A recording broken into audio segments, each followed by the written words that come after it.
அன்பான மக்களே, ப்ரொமோ வந்து நம்ம எதிர்பார்த்த ப்ரொமோ தான். என்னன்னு சொல்லி பார்த்தீங்க அப்படின்னா, காவேரி உண்மையை சொல்கிறாங்க. சாரதா வந்து உட்காந்துடுறாங்க. என்ன அப்படின்னு கேட்கும்போது, விஜய் என்ன அவ்வளோ விரும்புகிறாரு அப்படின்னு காவேரி வந்து சொல்கிறாங்க. அப்போ குமரன்கிட்ட வந்து சாரதா என்ன சொல்கிறாங்க, நான் வந்து பார்க்கணும், யாரை, விஜயை பார்க்கணும், அந்த பையனை பார்க்கணும் அப்படிங்கிறாங்க.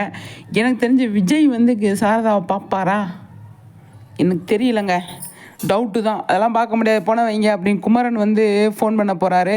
ஃபோன் பண்ணும்போது உங்களை பார்க்கணும், அத்தை பார்க்கணுன்றாங்க அப்படின்னு சொல்லும்போது, அதெல்லாம் உங்களையெல்லாம் பார்க்க முடியாதுங்க, போன வைங்க அப்படின்னு சொல்கிறாரா என்ன ஏதுன்னு தெரியல. கண்டிப்பாக அதுக்கான வாய்ப்புகள் இருக்குது. சாரதா வானா வாணும், போனால் போகணுமா, என்னங்க லாஜிக்கு? விஜய் வந்து அதெல்லாம் வர முடியாதுங்க, உங்கள் தெரிஞ்சதை பாருங்கன்னு சொல்கிறதுக்கு நிறைய சான்ஸ் இருக்குது. அதை தான் நானுமே எதிர்பார்க்குறேன். பார்ப்போம் என்ன நடக்குது எது நடக்குதுன்னு சொல்லிட்டு. காவேரி வந்து இப்போ விஜய் வந்து பார்க்க முடியாதுன்னு சொன்னால் காவேரி பயங்கரமாக ஃபீல் பண்ணுவாங்க.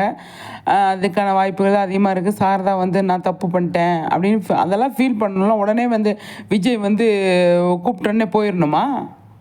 அந்த விஜய் வந்து எவ்வளோ தூரம் இறங்கி வந்தார். அப்போ சாரதா வச்சாலா வானா வரணும், போனால் போகணுமா? எனக்கு தெரிஞ்சு விஜய் வரமாட்டார் அப்படின்னு தான் நான் நினைக்கிறேன். வரக்கூடாது அப்படின்னு தான் என்னோடய மைண்ட் செட்டு. பார்ப்போம் சரிங்களா.